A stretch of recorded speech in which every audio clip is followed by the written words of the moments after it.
E aí, pessoal, boa noite, tudo bem? Hoje eu estou aqui, né, para dar um Feliz Natal para vocês, né, e apresentar aí essa palestra hoje do nosso irmão Allan Kardec, não é? Essa segunda palestra aí de temas livres, né, dessas palestras especiais desse mês de dezembro, sobre o Natal, sobre a família, sobre Jesus. Então, Feliz Natal e bom estudo aí, tá? Boa palestra, boa conversa para o meu amigo Allan Kardec. Tchau, pessoal. Feliz Natal. Olá, galera. Tudo bem? Tô passando aqui para desejar um Feliz Natal, cheio de paz e harmonia para vocês e seus familiares. Um grande beijo. Olá, meus queridos irmãos. Estamos aqui para mais um estudo doutrinário da nossa Associação Beneficente Espírita Bezerra de Menezes, pelo canal do YouTube ABEBM TV. Eu sou Allan Kardec, um dos membros da casa, e vamos dar início ao estudo de hoje com o tema Família, Jesus e o verdadeiro sentido do Natal. Para iniciarmos, vamos fazer a leitura da página Lindas Mensagens do Meimei, página 108, lição 49, intitulada É Noite de Natal. É noite de Natal. Com que alegria e ansiedade a criança esperou essa noite, sonhando ganhar presentes. É noite de Natal. O mundo se ilumina. Jesus aproxima-se mais e mais dos corações e faz a silenciosa súplica. Presenteie com alegria o homem triste que perambula. Com esperanças, o ancião que sente perder as forças. Embale como no colo de mãe, o bebê sem forças para viver. Cante a melodia da caridade que simboliza a adoção perene. É noite de Natal. Há perfume no ar. É a natureza que, com cuidado, faz que tudo floresça e rebente em luz. É noite de Natal. Vozes cristalinas se fazem ouvir em canções que falam do sublime menino, enviado não só para pregar, mas para vivenciar a paz, a união, a caridade e o perdão. É noite de Natal. Da janela contemple o céu e atenda ao convite. É hora de agradecer, louvar e pedir. Alívio para a dor, alimento para a fome, educação moral aos que, no labirinto das experiências, não se descobriram ainda participantes da grande transformação. É noite de Natal. Abrace a todos e sinta Jesus acompanhando seus gestos, na súplica silenciosa de fazer do seu Natal a acolhida do outro. Feliz Natal para o homem novo que se dispõe a conhecer e a viver o Evangelho de Jesus. E com essas frases de Meimei, vamos nos concentrarmos em um só pensamento e agradecer a Deus nosso Pai, a Jesus, o nosso guia e modelo, a toda a espiritualidade amiga e companheira que nos assiste nesse momento, rogando ao Pai proteções através das vibrações a todos os lares aqui conectados, que possamos assimilar os conhecimentos que aqui nos serão passados e principalmente abraçá-los, assimilá-los e pôr em prática no nosso fazer diário. Fique conosco, hoje, agora e por todo sempre. Que assim seja, graças a Deus.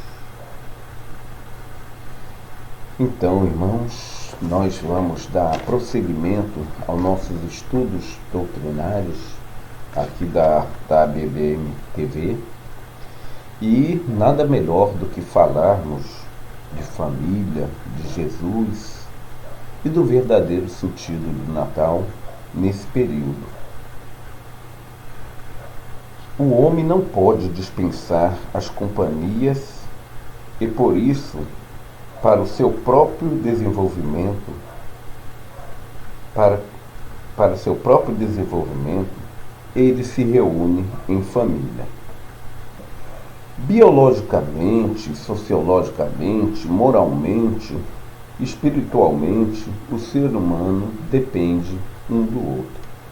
Fomos criados para vivermos em sociedade e a doutrina espírita, através da codificação feita por Allan Kardec, nos informa isso.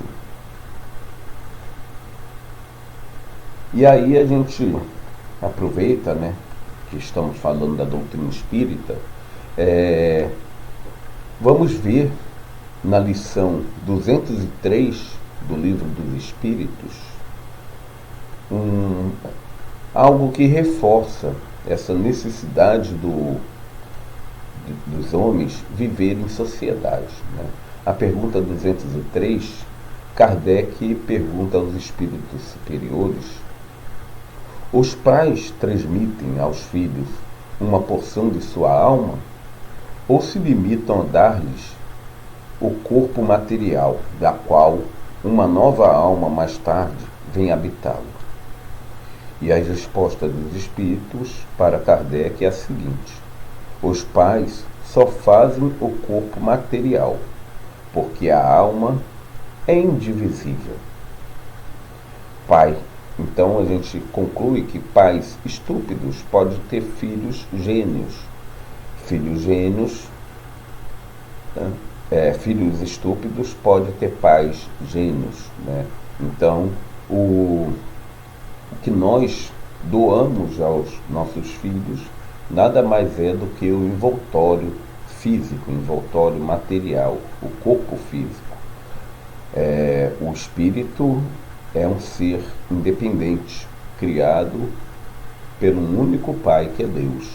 Então não existe essa do pai, no momento do nascimento, está doando parte do seu espírito ao filho. Isso não existe, segundo os espíritos, da pergunta 203 a Allan Kardec no Livro dos Espíritos.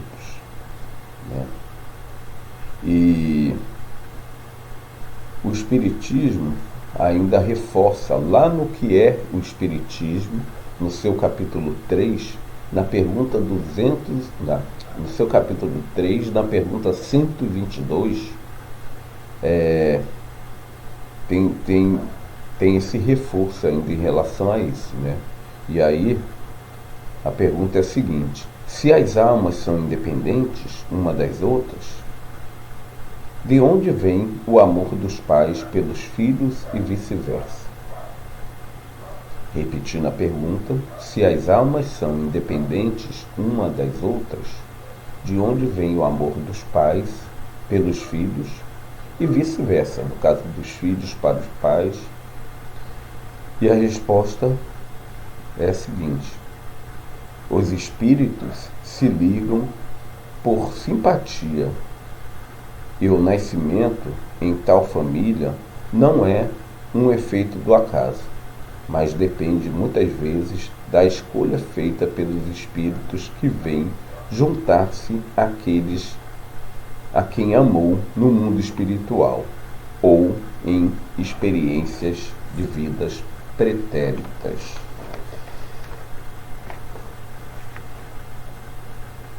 Então a gente observa nas obras da codificação que existe, em se tratando de família, a continuação do parentesco, mesmo antes dessa encarnação. É aquilo que nós, na doutrina espírita, chamamos de espíritos familiares, né? A família não se limita aos que moram conosco na atual encarnação. A família vai muito além disso, né? E a gente tem vários membros da família que dessa família atual desencarnou, e também aqueles que fizeram partes, né, de nossas famílias nas encarnações pretéritas a essa, né? Então temos diversos parentes, né, dessas de outra encarnação, e muitas das vezes o véu do esquecimento não nos deixa lembrar deles, né? Mas a doutrina espírita nos explica que eles existem, que eles estão nos acompanhando, nos assistindo, e no momento também em que o corpo físico está descansando, nós, enquanto espírito, estamos vivendo essa nossa verdadeira essência, essa nossa verdadeira vida, que é a vida espiritual. E nesse momento em que estamos vivendo enquanto espírito, estamos juntos de todos aqueles do qual pertence a nossa família espiritual e do qual mantemos sintonias afetivas, né? E eles continuam conosco, eles não nos abandonam, eles nos acompanham, não só no momento do sono, mas em todo momento, através da intuição, através de conselhos, né, vindo das intuições. E a doutrina espírita nos explica isso, né? E ainda se falando de família, né, como a gente já viu, como a gente já comentou aqui, os pais não dão ao filho senão o envoltório físico, né? O pai não dá o espírito ao filho. O filho já é um espírito, né? E é uma coisa também que cabe aqui comentar, um erro comum do nosso, né, é dizer o meu espírito. Não, o meu corpo. Eu sou um espírito encarnado num corpo. Então não tem o meu espírito, o espírito do filho. O filho já é um espírito. O companheiro já é um espírito. Nós já somos um espírito.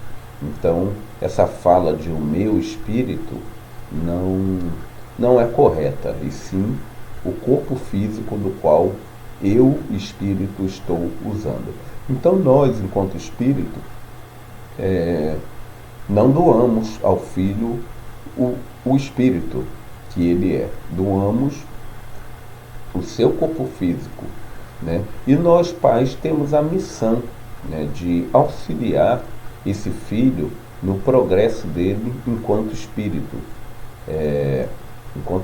aqui encarnado, no progresso tanto intelectual quanto moral, principalmente moral.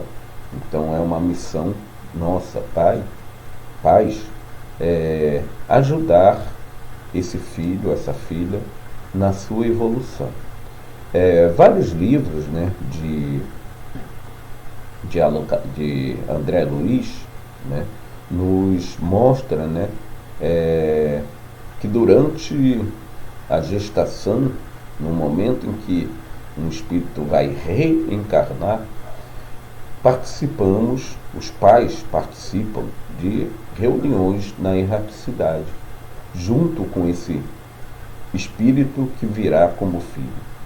Essas reuniões existem, segundo obras de André Luiz, elas são reuniões sérias, né, onde haverá a escolha dos pais, junto com esses filhos. Então nós, enquanto espírito, escolhemos, muitas das vezes, o lar onde vamos viver. Escolhemos quem serão nossos pais. E esse véu do esquecimento nos faz não lembrar que ajudamos a escolher. Nós, pais, escolhemos participamos da escolha, participamos dessa reunião, segundo André Luiz, participando dessas reuniões do qual o filho será escolhido, o filho virá, né? Exceto no que a doutrina espírita chama de encarnação compulsória, quando não cabe ao espírito escolher, e sim ele é mandado, ele é enviado a uma família sem a possibilidade de escolher. Mas, fora esse caso das encarnações compulsórias, nós participamos da escolha, né? E aí, como a gente está falando de família, a gente vai falar de Jesus também. A gente lembra uma passagem que está no Evangelho segundo o Espiritismo, no seu capítulo 14, em que Jesus, adentrando ao lar, encontra uma multidão, né, que vem até ele, né? Até porque Jesus era muito querido, tinha toda essa energia, então aquela multidão veio até ele, que ele não podia, segundo a passagem, tomar nem seu próprio alimento. E a sua família, sabendo disso, veio até ele, né? E a multidão lá presente, vendo que chegou ao recinto em que Jesus estava, a sua mãe e os seus irmãos, avisam a Jesus que sua mãe e seus irmãos estavam lá.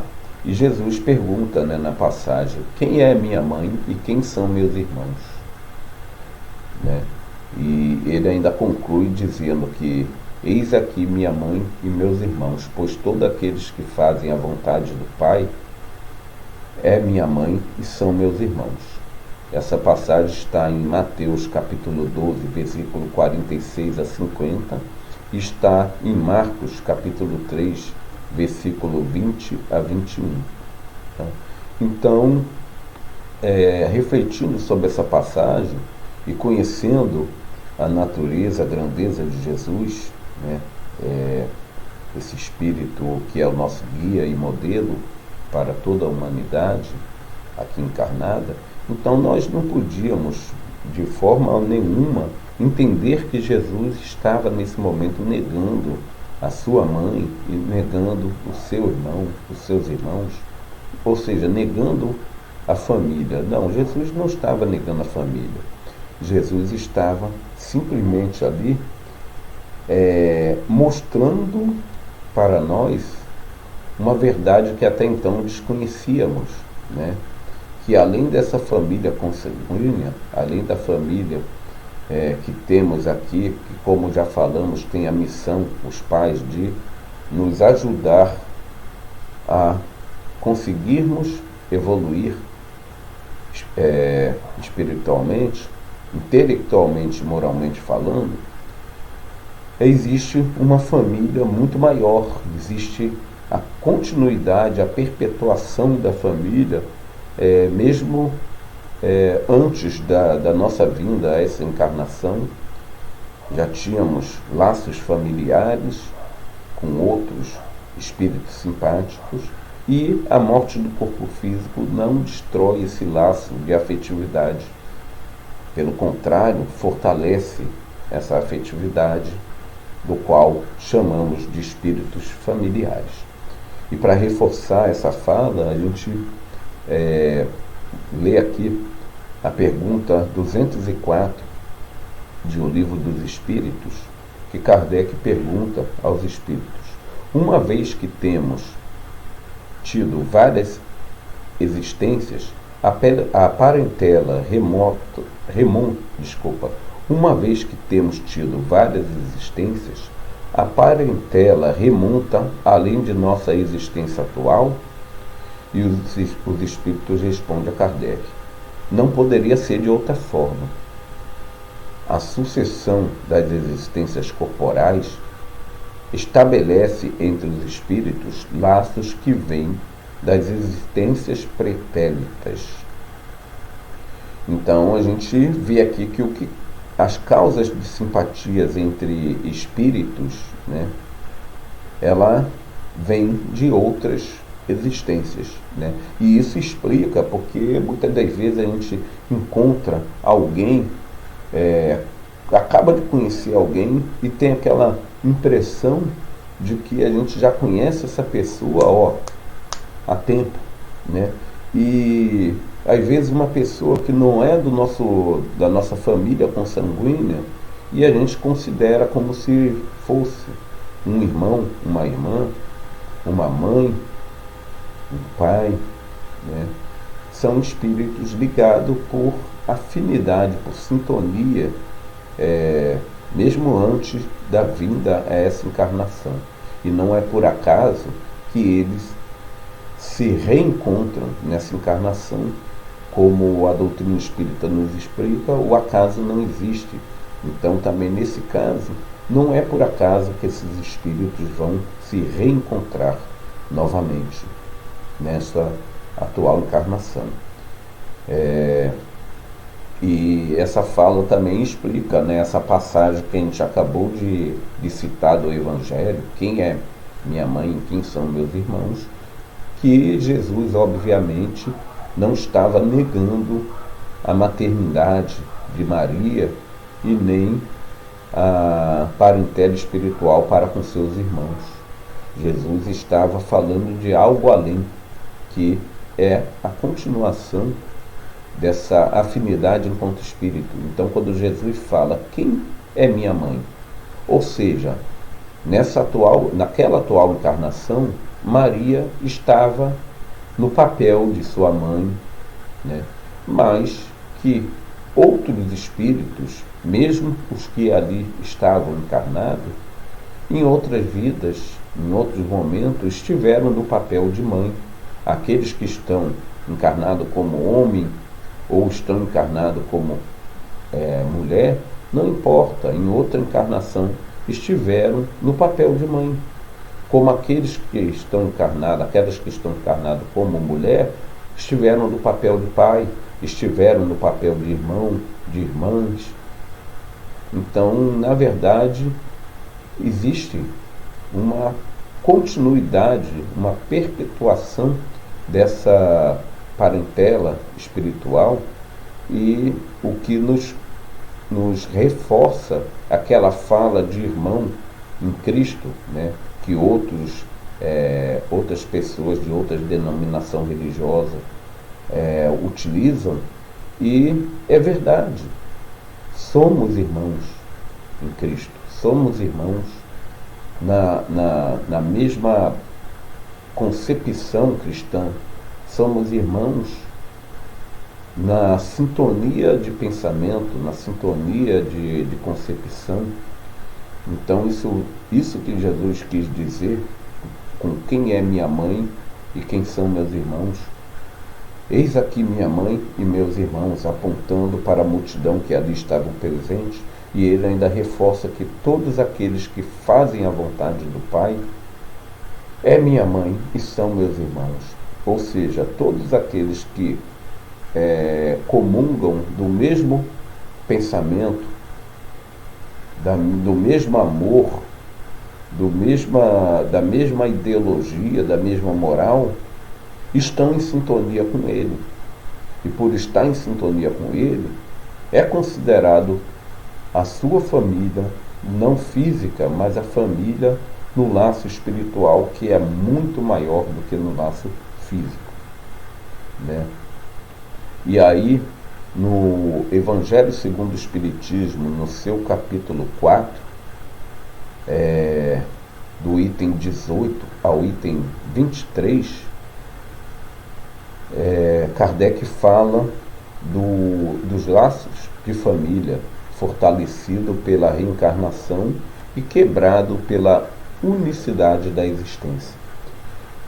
Nesse capítulo do Evangelho, que não cabe aqui a gente prolongar, até porque o nosso tempo é curto, aqueles que têm interesse de prolongar de aumentar o seu conhecimento nesse assunto, vai no Evangelho segundo o Espiritismo, no seu capítulo 4, do item 18 ao 23, que vai falar disso. vai falar dos laços de família fortalecidos pela reencarnação, que ao contrário do que muitos pensam, né, a doutrina da reencarnação quebra esse laço de família, e o Espiritismo não traz nenhuma moral nova, né? O Espiritismo apenas reforça a moral do Cristo.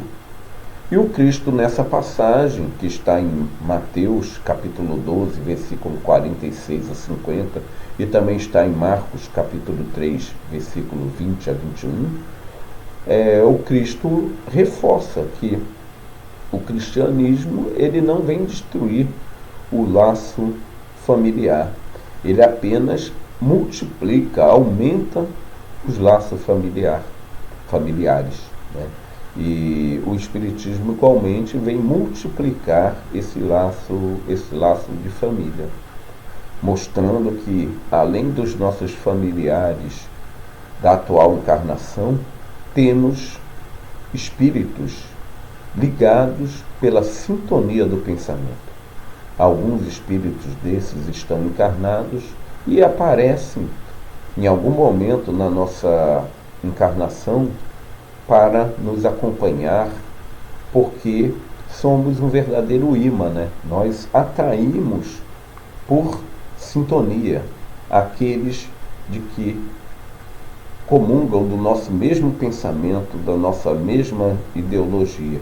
E às vezes atraímos também por antipatia, né, aqueles que pensam diferente, que trazem ainda dificuldades a serem corrigidas, porque, como já falamos em estudos anteriores, é o meio da vida nos mostrar o seguinte: olha os defeitos que você ainda tem e que você esconde dentro de você e que você precisa corrigi-lo, né?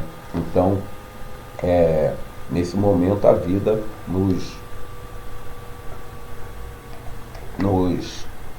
mostra, né, de que precisamos ainda corrigir certas vicissitudes dentro de nós. Mas tanto esses irmãozinhos que ainda comprazem de fazer o mal, que está em nosso caminho, quanto aqueles que vibram na mesma sintonia, são irmãos que vêm nos ajudar nesse processo de evolução, sejam através do mesmo pensamento, da mesma sintonia, seja trazendo aquelas dificuldades ainda que precisamos corrigir e que eles vêm até nós, não por acaso, mas nos alertarmos daquilo que ainda temos a corrigir dentro de nós. E aí a gente vai para uma segunda parte, do nosso estudo, né, do qual a gente vai falar de Jesus, né? Mas antes disso, para fechar essa parte de família, a gente vai até a pergunta 625 do Livro dos Espíritos, tá? Do qual a pergunta diz: qual é o tipo mais perfeito que Deus ofereceu ao homem para lhe servir de guia e modelo? Repetindo a pergunta 625, qual é o tipo mais perfeito que Deus ofereceu ao homem para lhe servir de guia e modelo? Kardec faz essa pergunta aos espíritos lá na codificação, está no Livro dos Espíritos, na pergunta 625.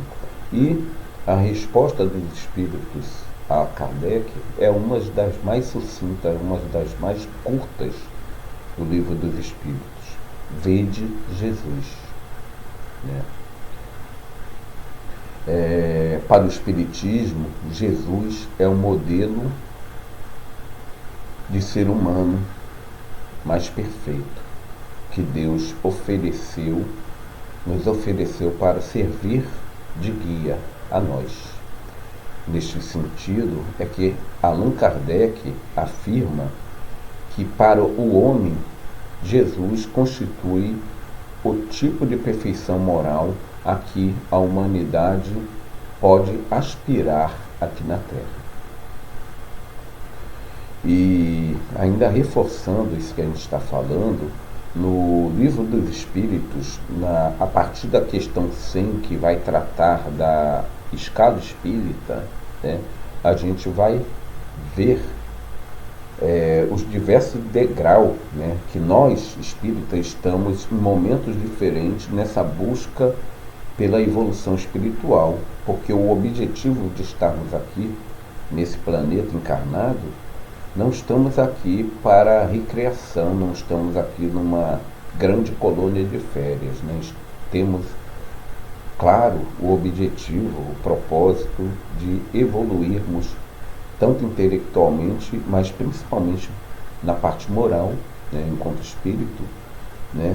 E aí a escala espírita, lá no Livro dos Espíritos, a partir da pergunta 100, vem nos mostrar que nós não estamos no mesmo momento dessa escala evolutiva. Alguns estão mais lá atrás, engateando ainda na escala evolutiva, outros já conseguem entender, enxergar um pouquinho mais o que o outro ainda não enxerga, e tem aqueles espíritos que já alcançaram o grau máximo de evolução relativa, né? Porque evolução absoluta, como já dissemos aqui, em outros momentos também é Deus, mas tem aqueles espíritos que já atingiram, enquanto espírito, o grau máximo de evolução, que são os espíritos superiores, né? E Jesus é um desses espíritos superiores, né? A doutrina espírita nos mostra que Jesus não é o único, mas é um desses espíritos superiores, e para nós, encarnados aqui na Terra, é o guia e modelo a ser seguido, né? É o tipo mais perfeito que Deus nos ofereceu para nos servir de guia e modelo, né? Jesus. E a gente refletindo sobre Jesus, se a gente pensar o que a ciência nos diz do tempo em que a Terra existe enquanto planeta, né? Os cientistas datam de 4 bilhões e meio de anos, 4 bilhões e meio de anos em que a Terra existe enquanto planeta. E se a gente pensar que esse espírito, há 4 bilhões e meio de anos, ele já era um espírito superior, já era um espírito que atingiu o grau máximo de evolução há 4 bilhões e meio de anos. A gente está falando de 4 bilhões e meio de anos. E ele, segundo a doutrina espírita, estava lá desde o grande Big Bang, né, de que deu início à formação da nossa galáxia. Ele já estava lá preparando esse planeta, ajudando na formação desse planeta, que é uma das missões dos espíritos superiores, não só governar, mas ajudar na criação de novos planetas. Jesus já estava lá como espírito superior, né? Os livros, né, A Caminho da Luz, o livro Brasil, Coração do Mundo, Pátria do Evangelho, nos mostra um espírito superior que no plano espiritual, após seu martírio, depois de estar aqui na Terra, não parou e não descansou e continuou trabalhando em prol da evolução desse planeta. Trabalhou no desprendimento da Terra, no Big Bang, como falamos, veio já sabendo o que ia passar aqui, né? Eu estou falando logicamente do martírio. Pediu ao Pai para perdoar-nos, pois nós naquele momento não sabíamos o que estávamos fazendo. Reencarnou entre nós, mesmo sem a necessidade de estar aqui no planeta, vestindo essa veste grosseira do qual estamos vestindo, mas Jesus veio até nós como missionário nos ensinar a boa nova, nos ensinar o seu evangelho de amor, o seu evangelho de perdão, né? Mostrou-se mestre e mostrou-se médico humilde, o tempo todo humilde. Naquele episódio, né, naquela passagem, ele lavou os pés dos seus discípulos, mostrando que a todos nós uma verdade: aquele que quer ser o maior entre os homens, o maior no reino dos céus, seja o menor entre os homens. Ou seja, mostrou uma noção de humildade do qual nós não conhecíamos na época. Não condenou ninguém, né? Na passagem da mulher adúltera, né? Jesus mostra que nós temos as nossas mazelas, as nossas dificuldades, e nos ensina como um mestre uma outra verdade, né? Que nós temos o hábito de enxergar o defeito no outro e não enxergamos aquilo que está dentro de nós, que nós ocultamos para não mostrar o nosso verdadeiro eu, né? E como eu falei, a própria providência divina coloca o outro à nossa frente, tá? Para nos servir de espelho e nós enxergarmos aquelas dificuldades que ainda temos, né? Então Jesus nos mostra isso também. Não escreveu uma sequer passagem, momento de sua passagem aqui entre nós. Foram os evangelhos, né, os evangelistas que escreveram a sua passagem. E Jesus não deixou nenhum livro escrito, mas uma lição, né, de humildade desse espírito que já era, como eu falei, superior a 4,5 bilhões de anos atrás. Curou sem importar a quem, né?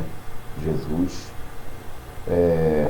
ajudou a curar e nos mostrou que somos capazes de curar também, né? Através da ciência do magnetismo, Jesus já tinha um conhecimento que nós não tínhamos. Então ele não operou milagre na concepção atual de milagre. Ele simplesmente nos mostrou uma verdade, que nós atraímos para nós aquilo que nós queremos atrair.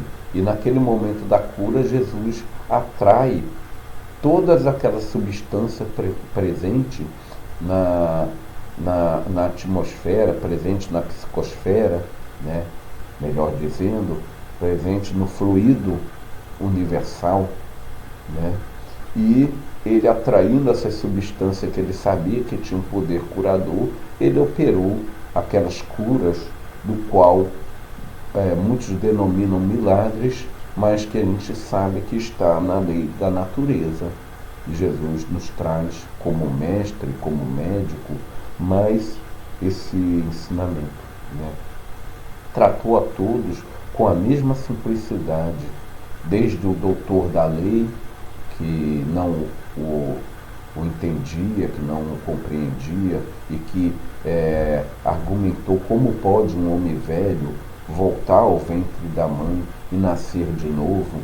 Então Jesus ensinou naquele momento de que o que é do espírito é espírito, o que é corpo é corpo. Ele estava obviamente falando da reencarnação enquanto espírito, e o doutor da lei não entendia, não compreendia, e foi até Jesus, e Jesus não negou o ensinamento. Zaqueu, que era cobrador de impostos na época, né? E Jesus foi até Zaqueu. Então Jesus não escolhia esse ou aquele, ele tratava todo mundo com a mesma simplicidade do qual a gente vê nas passagens que os evangelistas escreveram, né? A base da sua moral é a caridade, é o amor ao próximo. Ele não escolheu os discípulos por acaso, né?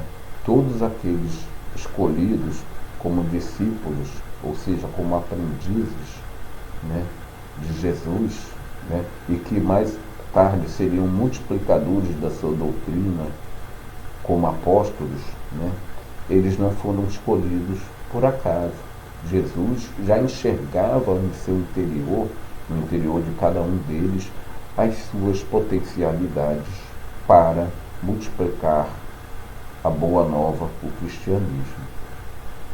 vários seguidores, vários multiplicadores, como a gente citou, e como a gente está falando de Natal, né, a gente lembra também de Nicolau, que para a Igreja Católica é São Nicolau, que era um arcebispo de Miran, na Turquia, que esteve encarnado no século IV, né, da era cristã, e que Nicolau ele tinha o costume, né, de ajudar de forma anônima todos aqueles que estavam passando por dificuldades financeiras, por qualquer dificuldade que fosse, e com isso foi criado o símbolo, né, do Natal, que aquele velhinho de barba branca, com aquela roupa vermelha, que é o Papai Noel, que foi inspirado em Nicolau da Turquia, lá no século IV, que nada mais foi do que mais um seguidor, mais um multiplicador da moral cristã. Então que nós possamos, nesse Natal, nosso estudo está chegando ao fim, refletir de fato o Natal como um momento de amor, como um momento de paz, e não como esse consumismo exagerado que nós vemos a cada dia. Lembrar da parábola do mendigo e o rico, né? Do rico e Lázaro, né? Que está em Lucas capítulo 16, versículo 19 a 31, e sermos mais um desse a ter olhos de ver. Para finalizar, né, como diz a música do nosso xará, Alan Filho, né, pés descalços, mãos marcadas, moradores da calçadas, esquecido com a própria noite. Rosto triste, olhar tão raro, na esperança de um amparo, o silêncio mostra a própria dor. Sem perceber, finjo não ver e prefiro evitar a indiferença, né? Aquele frio que nós ainda conservamos. Precisamos ter olhos de ver e mãos de ajudar, e amar como Jesus nos amou. Fiquem todos na paz, e nesse momento façamos juntos as vibrações de amor e paz, rogando a Deus nosso Pai que nos abençoe, que nos ampare, que abençoe a cada lar aqui conectado, que possamos com essas palavras colocar dentro de nós o reino dos céus, que é esse reino de amor, que é esse reino de caridade, que é esse reino de tratarmos a cada um como irmãos, sem essa indiferença fria, como Jesus nos ensinou. Que nesse Natal, nesse final do ano, o amor do Cristo, as vibrações de amor, os ensinamentos e a prática do amor através da caridade, nos exemplificada por Jesus, esteja presente nas ações de cada cristão, de cada irmão aqui conectado. Fique conosco hoje, agora e por todo sempre. Que assim seja, graças a Deus. Pessoal, estou passando aqui para desejar um Feliz Natal a todos vocês da casa ABBM, desejando paz, saúde e prosperidade.